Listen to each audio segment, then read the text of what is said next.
আসসালামু আলাইকুম বন্ধুরা, আজকে দেখাবো আপনাদের 1109 এর ডিজেল ফিল্টার পাল্টানো।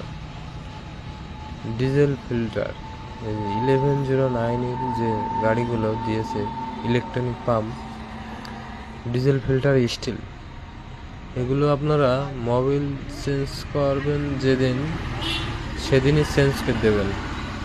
কারণ ডিজেল ফিল্টারে অনেক তেলে ময়লা আসে, ময়লা আসার কারণে ডিজেল ফিল্টারের ভিতরে নেট আছে, ওই নেট জাম হয়ে যায় ময়লায়।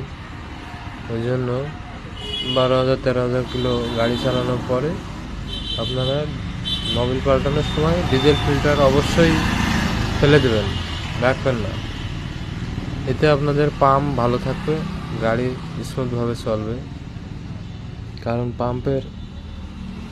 একবার পাম্পে কাজ করাতে হলে 25-30 হাজার টাকা লাগে যদি সমস্যা ঠিক করার জন্য। ওই জন্য আপনারা ডিজেল ফিল্টার চেঞ্জ করে দেবেন, আর ফিল্টার ভালোটা লাগাবেন। ডিজেল ফিল্টার অনেক রকম আছে, বসের ফিল্টারগুলো খুবই উন্নত মানের, খুবই ভালো, তেল সার্ভিস দেয় ভালো, ময়লাও চেক দেয়, গাড়ু হালকা হয়ে চলে, গাড়ি ভার হয় না। ফিল্টারগুলো খুবই ভালো, আপনারা বসের ফিল্টারগুলো ব্যবহার করবেন। এতে তেল একেবারেই পরিষ্কার হয়ে চলে যাবে, না হলে আপনাদের ক্ষুদ্র ময়লা বাড়ি পানি পাম্পের ভেতরে গেলে তখন আবার অনেক টাকা খরচ হবে।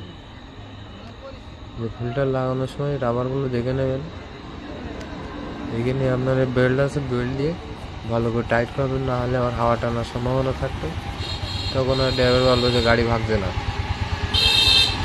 আপনারা দেখে বেল্ট দিয়ে টাইট করে তারপর লাগাবেন। এই যে